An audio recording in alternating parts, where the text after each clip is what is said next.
terima kasih untuk Bapak Ibu guru hebat yang sudah hadir untuk mengikuti kegiatan presentasi rencana tindak lanjut saya tentang penggerakkan komunitas belajar perencanaan pembelajaran PJOK berbasis proyek.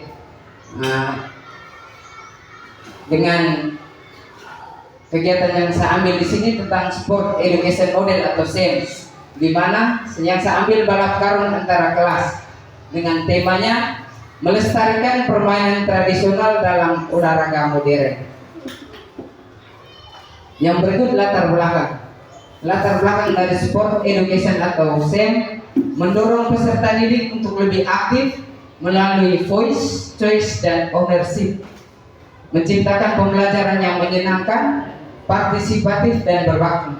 Di mana voice ini suara peserta didik diberi ruang untuk menyampaikan pendapat, ide, atau aturan tambahan dalam permainan balap karung sehingga mereka merasa dihargai dan termotivasi. Yang kedua, choice, pilihan. Mereka dapat memilih peran dalam permainan seperti sebagai wasit, pemain, atau penyusun strategi sesuai minat dan kemampuan masing-masing peserta didik. Dan yang ketiga, ownership, kepemimpinan, kepemilikan. Peserta didik bertanggung jawab atas keberlangsungan permainan seperti menentukan formasi lomba atau sistem poin sehingga tumbuh rasa memiliki terhadap aktivitas tersebut. Pendekatan ini tidak hanya meningkatkan keterlibatan tetapi juga mengajarkan kerja tim, tanggung jawab, dan kemandirian dari peserta didik. Yang berikut tujuan dari kegiatan balap karung ini. Yang pertama, mengembangkan keterampilan motorik siswa melalui balap karung. Dan yang kedua, meningkatkan kolaborasi, kreativitas, dan tanggung jawab siswa dalam merancang permainan tradisional. Yang ketiga, memperkenalkan nilai-nilai budaya lokal melalui permainan tradisional. Dan yang keempat, meningkatkan kesehatan fisik dari peserta didik itu sendiri.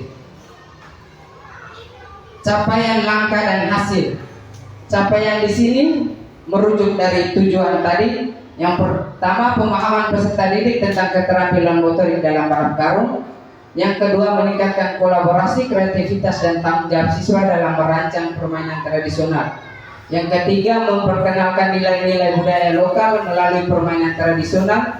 Dan yang keempat, peserta didik dapat meningkatkan kesehatan fisik. Langkah-langkah dalam menyusun kegiatan balap karung ini. Yang pertama, pembentukan panitia dan pembagian tugas dalam pelaksanaan kegiatan lomba balap karung. Yang kedua, pembagian tim dan technical meeting. Yang ketiga, pelaksanaan kegiatan lomba balap karung. Dan yang keempat, laporan kegiatan dan evaluasi. Untuk peran di sini, peserta didik sendiri yang akan menjadi panitia peserta dan juga pelatih. Bapak Ibu guru di sini kita hanya sebagai fasilitator saja. Yang kedua, peserta didik menjadi atlet, pelatih, dan manajer. Yang ketiga, peserta didik menjadi manajer, atlet, atau pelatih. Yang keempat, peserta didik menjadi atlet, manajer dalam pelatihan SEM. Struktur program dan mitra dalam komunitas belajar ini. Yang pertama, kegiatannya SEM termasuk dalam kegiatan kokurikuler. Anggotanya di sini peserta didik, yaitu siswa-siswi kelas 4, 5, dan 6. Waktu kegiatannya dilaksanakan pada awal semester. Struktur kegiatannya di sini penanggung jawab kegiatan itu kepala sekolah sendiri, fasilitator sini guru PJOK, guru kelas, dan guru mata pelajaran. Lokomotor, guru PJOK, guru kelas sebagai fasilitator, guru mulok sebagai publikasi, dan guru TIK sebagai pengambil gambar, video, dan publikasi. Yang berikut pernyataan tentang kapasitas yang dimiliki kelas atau sekolah. Di sini saya menggunakan 3 aset. Di mana aset yang pertama itu aset manusia. Di sini aset manusia ada kepala sekolah, guru, dan tenaga kependidikan. Di mana berjumlah 26 orang yang berada di SMP 2 Mekomo. Dengan yang kedua, peserta didik berjumlah 281 orang yang memiliki minat dan bakat yang bervariasi. Yang kedua, aset lingkungan. Aset lingkungan di sini ada lapangan atau halaman sekolah yang akan digunakan untuk kegiatan balap karung. Dan yang kedua, fluid serta karung. Aset yang ketiga itu menyangkut aset finansial, di mana kegiatan ini akan didanai dari dana pos sekolah. Yang berikut rencana evaluasi. Tujuan dari evaluasi adalah yang pertama menilai efektivitas pelaksanaan Sport Education Model atau SEM dalam permainan balap karung. Yang kedua, mengukur keterlibatan peserta didik melalui voice, choice, dan ownership. Yang ketiga, mengidentifikasi keberhasilan dan area perbaikan dalam penerapan SEM. Untuk tindak lanjutnya, yang pertama merevisi metode pelaksanaan berdasarkan hasil evaluasi. Yang kedua, memberikan umpan balik kepada peserta didik untuk meningkatkan keterampilan dan keterlibatan mereka. Dan yang ketiga, menyusun strategi baru untuk memperbaiki kelemahan yang ditemukan dalam evaluasi. Di sini teknik pengumpulan data berupa observasi guru dan peserta didik serta wawancara langsung terhadap guru dan peserta didik. Nah, untuk yang berikutnya kemungkinan tantangan. Tantangan di sini yang saya ambil ada 3. Yang pertama, tantangan peserta didik, yaitu yang pertama kurangnya inisiatif. Salah satu contoh, tidak semua peserta didik terbiasa mengambil keputusan atau peran aktif, sehingga mereka cenderung merasa pasif. Yang kedua, tantangan dari guru atau instruktur. Yang pertama, kesulitan memfasilitasi, di mana memastikan semua peserta didik mendapatkan kesempatan yang setara dalam memberikan ide dan memilih peran mereka masing-masing. Yang ketiga, tantangan lingkungan, medan permainan yang kurang mendukung dapat menghambat pelaksanaan. Untuk solusi yang saya buat untuk menghadapi tantangan tersebut, yang pertama, memberikan pelatihan singkat tentang peran dan tanggung jawab dalam permainan. Yang kedua, mendorong diskusi terbuka untuk memastikan semua suara didengar.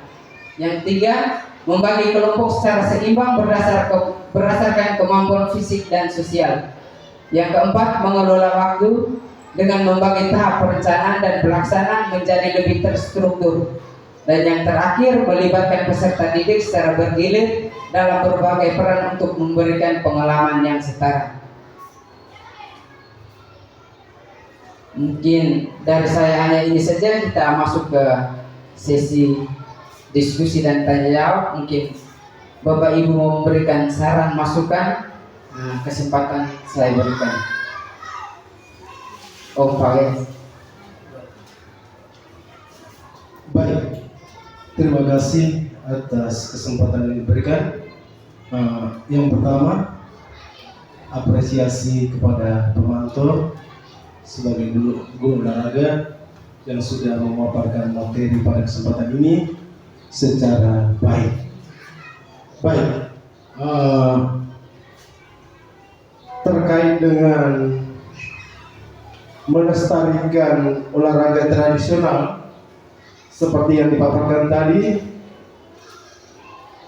tentang lari karung atau balap karung, untuk di era modern ini, khususnya di tingkat sekolah dasar, kalau menurut saya langkah ini adalah sebuah langkah positif yang memiliki berbagai manfaat.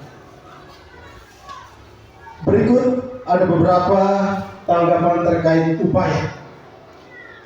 Upaya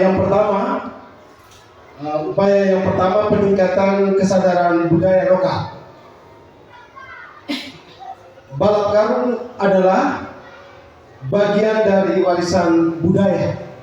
Kita tahu dan pasti kita mengalami. Ketika kita kecil, pasti kita pernah bermain balap karung atau lari karung. Ini mencerminkan tradisi dan nilai-nilai lokal. Dengan mengenalkannya di sekolah dasar, anak-anak dapat belajar menghargai budaya nenek moyang mereka di tengah arus modern yang kita alami pada kesempatan ini. Lalu yang kedua, membangun semangat kebersamaan. Jadi olahraga tradisional ini sering dimainkan secara berkelompok, jadi tidak secara individu. Ya, sehingga dapat mendorong yang pertama itu semangat gotong royong, lalu kerjasama, solidaritas di antara siswa. Ini juga menjadi sarana interaksi sosial yang positif di tengah dominasi gadget. Lalu yang berikut, pendekatan karakter dan kegigihan. Dalam balap karung, anak-anak belajar bersaing secara sehat. Bersaing secara sehat, jadi mereka juga menerima kekalahan dan menikmati proses permainan. Jadi hal ini penting untuk menanamkan nilai-nilai sportivitas dan kegigihan. Lalu yang terakhir, kolaborasi antara tradisi dan inovasi. Ini sangat penting untuk menarik minat generasi muda. Karena kalau kita melihat sekarang, kesannya seperti sudah punah terkait dengan permainan ini. Ya, jadi balap karung dikemas secara lebih modern, misalnya dengan lomba tematik, dekorasi karung, atau teknologi pendukung untuk demonstrasi. Ini membantu menjaga tradisi tetap relevan dengan perkembangan zaman. Tentu ada tantangannya. Tantangannya adalah memastikan bahwa pengenalan olahraga tradisional ini seimbang dengan kebutuhan kurikulum pendidikan modern. Ya. Oleh karena itu, dibutuhkan kolaborasi antara guru, orang tua, dan komunitas budaya diperlukan untuk mencapai program yang efektif dan menarik bagi siswa. Jadi mungkin hanya itu saja dari saya. Sekian dan terima kasih. Oke, baik, terima kasih untuk usul saran dan masukan dari Pak Wenz yang sangat bagus. Berikutnya mungkin ada tanggapan lagi dari Bapak Ibu yang lain.